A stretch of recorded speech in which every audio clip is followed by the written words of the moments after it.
కానీ అల్లు అర్జున్ వచ్చేటప్పుడు పోలీస్ వాహనంలో వచ్చారు. ఇప్పుడు వెళ్ళేటప్పుడు మాత్రం ఆయన సొంత వాహనంలో తండ్రితో పాటు సొంత వాహనంలో తండ్రి పక్కన కూర్చోబెట్టుకొని తీసుకెళ్ళడానికి వచ్చారు అల్లు అరవింద్. తొక్కిసలాట, పెద్ద ఎత్తున జనం గుమికూడడం, మరోసారి అక్కడ పోలీసులు కూడా అంతటి స్థాయిలో జనం గుమికూడే వరకు కూడా ఎదురు చూస్తున్నారంటే అక్కడ కూడా అంటే డెఫినెట్ గా ఇటువంటి సిచ్యువేషన్ జరిగే అవకాశం కూడా లేకపోలేదు. ఎందుకంటే చాలా పెద్ద ఎత్తు ఎటు చూసినా కూడా జనం కనబడుతున్నారు, అభిమానులు కనబడుతున్నారు. వారిని ఏ రకంగా కంట్రోల్ చేసే ప్రయత్నం చేస్తున్నారు? ఎగ్జాక్ట్లీ, నిజంగా ఒక కంట్రోల్ చేయలేనటువంటి సిచ్యువేషన్. కొద్దిసేపు చెదరగొట్టారు ఇక్కడ ఉన్నటువంటి వారందరినీ. కానీ కష్టం. ఎక్కడెక్కడ దూరం నుంచి వచ్చారు? ఏం పేరు బాబు నీ పేరు? అఖిల్. ఎక్కడి నుంచి వచ్చావు? సైదాబాద్. అంటే చూడడానికి వచ్చావా? అవును. ఓకే, పోలీసులు వెళ్ళగొడతా ఉన్నారు ఇక్కడ నుంచి. అవును, కానీ అల్లు అర్జున్ ఫ్యాన్ మేము. ఎందుకంటే అల్లు అర్జున్ తొందరగా రిలీజ్ చేస్తే బాగుంటుంది. ఆయన పుష్ప 2కి కష్టపడ్డారు, ఇంకా ఇండస్ట్రీ పేరు చాలా తెచ్చుకున్నారు. Is one of the best actor. Telugu టాలీవుడ్లోనే అల్లు అర్జున్ ఇప్పుడు టాప్లో ఉన్నాడు, టాప్ లిస్ట్. అట్లాంటి వాడిని తొందరగా బెదిరించి పంపించాలని కోరుకుంటున్నాను. Thank you. సో ఇది వ్యూవర్స్, ఇక్కడ ఉన్నటువంటి వచ్చినటువంటి అభిమానులకు సంబంధించినటువంటి వెర్షన్. ఇంకా ఇక్కడ కేరింతలు కొడతా ఉన్నారు, స్లోగన్స్ ఇస్తా ఉన్నారు అభిమానులంతా కూడా. పుష్ప 2 సినిమా తర్వాత క్రేజ్ మాత్రం పెరిగిపోయింది అల్లు అర్జున్ కు సంబంధించి. సో ఇది క్రేజీ ఉన్నారు అంతా, ఫ్యాన్స్ అంతా కూడా ఇక్కడికి వచ్చారు. అభిమానులు మొత్తం వచ్చిన వాళ్ళంతా కూడా దాదాపు యూత్ టీం ఉన్నటువంటి సిచ్యువేషన్ కనిపిస్తూ ఉంది. కొద్దిసేపట్లోనే బయటకు వచ్చే అవకాశం ఉంది. అల్లు అర్జున్ బయటికి రావడానికి పోలీసులు అన్ని ఏర్పాట్లు చేశారు.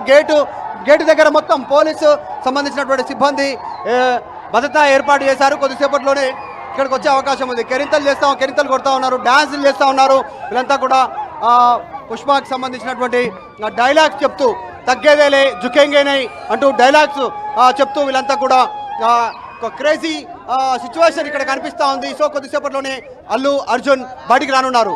మనం రైట్ మధు, అంటే ఇంతటి స్థాయిలో అక్కడ పెద్ద ఎత్తున అక్కడ అభిమానులు గుమికూడడం చూస్తున్నాం. సో ఇందాక కూడా ఇంట్రెస్టింగ్ గా రేవంత్ రెడ్డి కూడా ఆయన బయటకు వచ్చి కారులో నుంచి అభివారించడమే దానికి కారణమైంది. ఆయన సైలెంట్ గా వచ్చి కారులో వచ్చి సినిమా చూసిపోతే ఇబ్బంది జరిగేది కాదని చెప్తున్నారు. ఆయన కోసం ఇంతటి స్థాయిలో అభిమానులు అయితే వచ్చారు. మరి అభిమానులకి మళ్ళీ హాయో బాయో చెప్పే అవకాశం ఉందా? ఉదయం నుంచి కూడా అంతా ఎగ్జైటింగ్ ఎదురు చూస్తున్నారు. నో ఛాన్స్ అనే చెప్పాలి. చూడాలి, నో ఛాన్స్ అనే చెప్పాలి. కానీ కారు లోపలికి వెళ్తుంది. సాధారణంగా లోపలికి అల్లు అర్జున్ పికప్ చేసుకోవడానికి వెళ్ళేటువంటి కారు ఒకటి, పర్సనల్ కార్, అలా ఇంటి నుంచి వచ్చినటువంటి కారు లోపలికి వెళ్తుంది. ఆ కారు వెళ్ళిన తర్వాత ఆ కారులో ఆయన బయటకు వచ్చే అవకాశం ఉంది. సో కాబట్టి లోపల ఆయన మళ్ళీ అభివాదం చేసే సిచ్యువేషన్ ఉండకపోవచ్చు. ఎందుకంటే కుటుంబ సభ్యులు ఎవరు ఇక్కడ మీడియాతో మాట్లాడడానికి ఇంట్రెస్ట్ చూపించట్లేదు. పెద్ద ఎత్తున ఫ్యాన్స్ ఉన్నారు. ఒకవేళ మళ్ళీ అభివాదం చేస్తే కనుక మళ్ళీ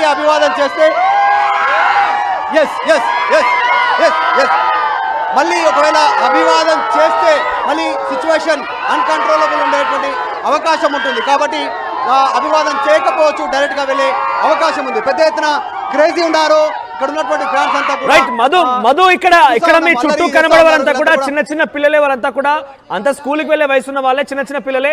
మరోసారి పెద్ద క్రౌడ్ ఉంది, చిన్న పిల్లలు చేరుకున్నారు. సో ఇప్పటికి ఇన్సిడెంట్ ఒకటి చూస్తున్నాం మనం. ఆ ఇన్సిడెంట్ కారణంగా ఆలోచన అక్కడ చేరుకున్నారు. ఇంత పెద్ద ఎత్తున జనం గుమికూడడంతో పోలీసు ఎటువంటి చర్యలు చేపడుతున్నారు? చిన్న పిల్లల్ని అక్కడి నుంచి పంపించే ప్రయత్నం అని చేస్తున్నారా?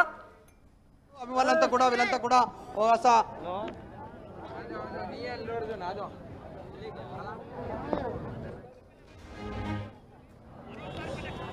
ఇది చెంచల్గూడ జైలు దగ్గర ఉన్నటువంటి సిచ్యువేషన్. పెద్ద ఎత్తున అభిమానులతో పాటు మీడియా చేరుకుంది. చాలా ఎప్పుడు కొద్దిసేపట్లో రిలీజ్ అవ్వనున్నటువంటి మధు, ఇక్కడ మీ చుట్టూ అందరూ కూడా చిన్న పిల్లలే ఉన్నారు, చిన్న పిల్లలు ఉన్నారు మీ చుట్టూ అంతా కూడా. అంటే ఇప్పటికే ఒక ఘటన జరిగింది కాబట్టి ఆ ఘటన ఆధారిత